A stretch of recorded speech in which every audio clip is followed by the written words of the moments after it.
અહેમદાબાદ મિત્ર ન્યૂઝમાં આપનું સ્વાગત છે।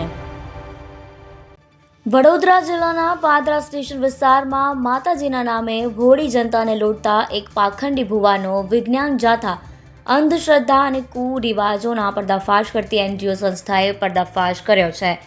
સંતાન પ્રાપ્તિ અને રોગ મટાડવાના નામે લાખો રૂપિયા તેમજ એસી ફ્રીજ જેવી કિંમતી વસ્તુઓ પડાવનાર ઘનશ્યામ ભુવા સામે લોકોમાં ભારે રોષ જોવા મળી રહ્યો છે।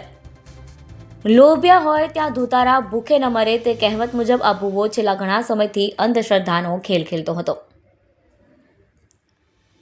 જોકે વિજ્ઞાન જાથાએ ઘટનાસ્થળે જઈ ભુવાના આ અંધશ્રદ્ધાના ખેલનો પર્દાફાશ કરતા પહેલા ફરાર થયો અને હાલ પોલીસ સામે હાજર થઈ માફી માંગી।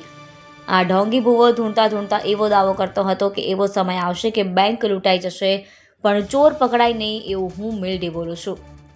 7મો અને 8મો મહિનો આવતા પૂર લાવવાની ધમકી આપી તે લોકોને ડરાવતો હતો। જોકે વિજ્ઞાન જાથાની ટીમે પાદરા પોલીસને સાથે રાખી જ્યારે દરોડો પાડ્યો ત્યારે પોતાની જ ચમત્કારિક શક્તિઓ કામ ન આવી અને તે સ્થળ પરથી ફરાર થઈ ગયો। વિજ્ઞાન જાથાના જયંત પંડ્યાએ જણાવ્યું કે આ પાખંડી 25 પ્રકારના અસાધ્ય રોગ મટાડવાના દાવા કરી 1.51 લાખ સુધીની ફી વસૂલતો હતો। આવી રીતના અહીંયા આગળ હું આવતો હતો કે ભાઈ ચાલ આવો આપણું કંઈક ભલું થાય। અમે એવી આશાએ આવતા હતા કે કદાચ આનું આટલું બધું નામ છે તો આપણે કંઈક કામ કરી આવીએ।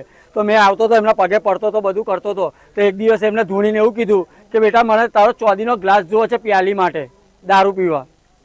તો આ પ્યાલીનો ચાંદીનો ગ્લાસ મેં મારી વાઈફ તે વખતે માસિક પીરિયડ જે આવે છે લેડીઝને એ ટાઈમ પર હતી એટલે એ ટાઈમે મેં જો ઝઘડો કર્યો કે ચાંદીનો ગ્લાસ આપણા ઘરમાં છે તો તું લાય માતાએ માગ્યો છે કદાચ આપણું ભલું થઈ જાય। એટલે મેં મારી વાઈફ જોડે ઝઘડો કરીને આ ગ્લાસ મેં ઘનશ્યામ ભુવાજીને આલ્યો હતો અને ઘનશ્યામ ભુવાજીએ ધૂણીને એવું કીધું કે જા બેટા તારું ભલું થઈ પણ મને બહુ દુઃખી થઈ ગયો। ત્યાર પછી મારી બહુ જ ખરાબ પડતી આવી મારા ઘરમાં ચા મેળવાની બી પોફા હતા પણ અત્યારે ભગવાનની દયાથી હું સારા પંથ પર ચાલી ગયો અને બધું છોડી દીધું બધું કમ્પ્લીટ કરીને અને હું અત્યારે માતાજીના પંથ પર ચાલું છું તો મને સુખી છું। હું છેલ્લા 1.5 વર્ષથી અહીંયા આવતો હતો પણ અમે માતાની આશા અહીંયા આગળ આવતા હતા। અમને ખબર નથી કે આ રીતના ધૂતી લેશે।